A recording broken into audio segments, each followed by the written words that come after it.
Čau visiem! Šis ir mans pirmais YouTube video, pirmā daļa no iepazīšanās video. Šis ir video, kurš jums ātri pastāstīšu, kas es esmu, par ko es veidošu šo YouTube kanālu. Un otrā daļa būs par to, kā es jums parādu savus zirdziņus un pastāstu, ko tad mani zirgi dara un kādi man ir plāni ar maniem zirgiem. Tātad, mani sauc Maija Stakene, man ir 4 zirdziņi šobrīd. Ar zirgiem es nodarbojos jau ļoti sen, man ļoti patīk zirdziņi, kopš bērnības, kopš man bija 4 gadus, vispār zināju, kas ir zirgs. Es gribēju būt kopā ar zirdziņiem, es ilgi ar viņiem nodarbojos, kad es biju maziņa, es biju uz pāris sacensībām, bet tad pienāca pusauģu gadi, Covid laiks, un es arī sāku braukt autosportā. Es domāju, ka daudz cilvēku skatās šo video pazīst mani tieši no turienes, bet šis YouTube kanāls nebūs saistīts ar autosportu un autosportista karjeru kā tādu es pamazām nolieku malā. Tas ir pilnīgi cits stāsts.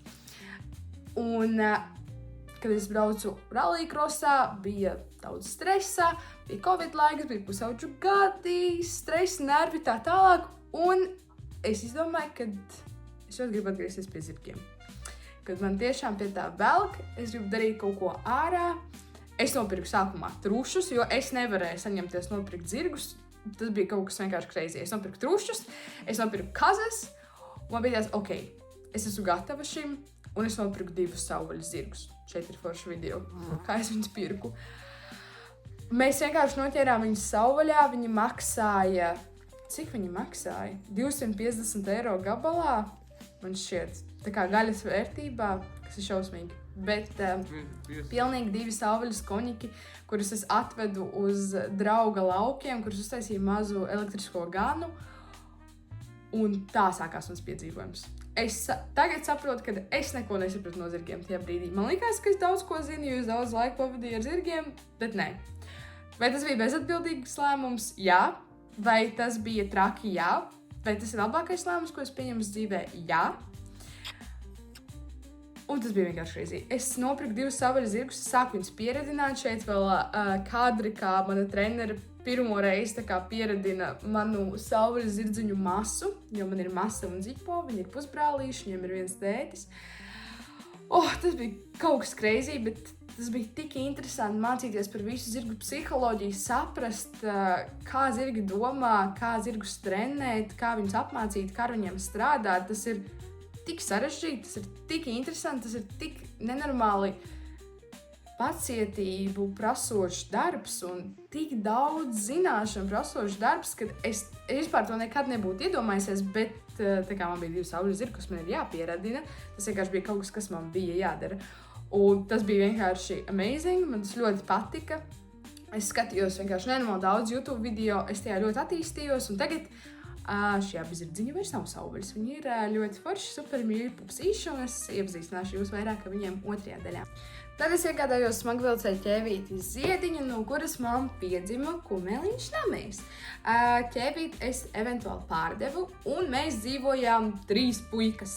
Namējs, zipo un masa. Es jums viņus visus parādīšu, visu izstāstīšu, ko viņi katrs zina, kādi mums ir plāni. Un tad dažādu apstākļu dēļ man patrāpījās sludinājums ar brīnišķīgu skaistu ķēvīti Lunu. Luna ir maza auguma. Lunai nav daudz zināšanas, Luna ir 6 gadus veca, bet Luna ir mans sapņu tinkerīts. Man ļoti patīk tinkerīši, es mīlu šo šķirni. Man vienmēr gribējās tinkerītis, jo es nekad nevēlos nodarboties pagaidām un noteikti, ka nākotnē arī ar jāšanas sportu, un tas nav īsti tas, uz ko es tiecos. Lūk, es mīlu Lunu, Luna ir super forši, ļoti interesanti meitene, pilnīgi citu raksturu, un mums ir ļoti interesanti strādāt kopā, un es jau uzfilmējis 2 video ar mūsu treniņiem. Protams, treniņi nebūs sākot no nulītes, bet ļoti interesanti treniņi, kur es parādu, kā es ar viņu, kā es strādāju ar zirgiem, kā es vienkārši trenēju savus zirgus. Es ļoti gribētu pavairot Lunu, es vēlētos kumeliņus, un es Lunu aplicināju ar tieši tādu pašu krāsojumu ērzeli. Un pagaidām esmu arī uz novembri rezervējusi sev 3 krāsainu ir tinkeru kumeļpuikiņu, kuru sauc Cēzariņš. Viņš izskatās šādi, un lai jūs saprastu, man sapņu zirgs ir 3 krāsains tinkers, šis. Šis ir mans sapņu zirgs. Un šis ir tas, ko es pirkšu. Un jūs varbūt neredzat to līdzību, bet es redzu to līdzību. Un es nepērku zirgus tikai krāsas dēļ. Es ļoti rūpējos par saviem zirgiem, jo nākotnē man būs diezgan liela saimniecība, kur es varēšu atļauties turēt daudz zirgus. Šobrīd tā saimniecība nav liela, bet pie tām mēs nonāksim citā video. Lūk tā, tāds ir mans stāsts ar maniem zirgiem, kā es nokļuvu pie tur, kur es esmu tagad. Es mīlu zirgu psiholoģiju. Man ļoti interesē zirgu psiholoģija, man ļoti patīk strādāt ar zirgiem. Tas ir tas, ko es izbaudu visvairāk. Mani nebiedē tas, ka man ir mazi neapmācīti zirgi. Man tas ļoti patīk, rada lielu prieku, ka man ir tik daudz, kas priekšā ar maniem zirgiem. Bet es vienmēr gribu attīstīties. Daļa no tās attīstības, kas man būtu ar maniem zirgiem, nāk no tā, kad es sevi filmēju no malas, kad es saņemu kritiku, kad es redzu, kas notiek apkārt, kad es redzu un sekoju līdzi sev. Maija, kāpēc mēs šo visu klausamies un skatāmies?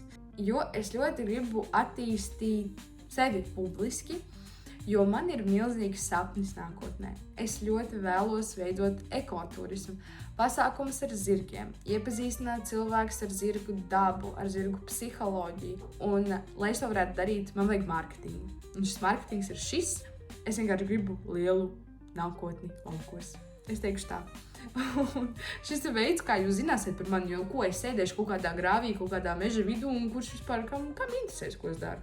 Bet tā jūs redzēsiet, kā es nonāku pie savu lielākā dzīves sapņa no šodienas, kad es dzīvoju pilsētā. Varbūt tas ir nerealistisks sapnis, un varbūt kādam šis sapnis liksies stulbs, bet es ticu savos sapņos, es ticu, ka man tas sanāks, un ja tas man nesanāks, man vienalga, es gribu to pamēģināt, jo tas ir tas, ko es izbaudu visvairāk, un tas, ko es gribu pienest sabiedrībai. Iespēja izbaudīt dabu un savienoties un atslābt. Tas ir tik svarīgi. Un otrs aspekts tam visam ir tas, kad es izdomāju veidot savu zīmolu seglu ražošanai. Par to būs atsevišķs video, kā top šis uzņēmums, kā top šie produkti. Es esmu nonākusi pie sava seglu dizaina, kurus vēlos pārdot un kurš man šķiet palīdzēt cilvēkiem, bet par to. Tā kā paldies, ka skatījāties, šis bija mazs iepazīšanās video un lai jūs saprotat, ko es te vispār daru, kas es esmu. Es ļoti novērtētu, ja jūs uzrakstītu komentāru, ko jūs domājat par šo video. Man ir liels prieks saņemt konstruktīvu kritiku un es ļoti vēlos mācīties. Tā kā, ja jums ir kādi ieteikumi, kādi komentāri, es labprāt tos uzklausītu. Un tā, līdz vēlākajam, līdz jauniem video.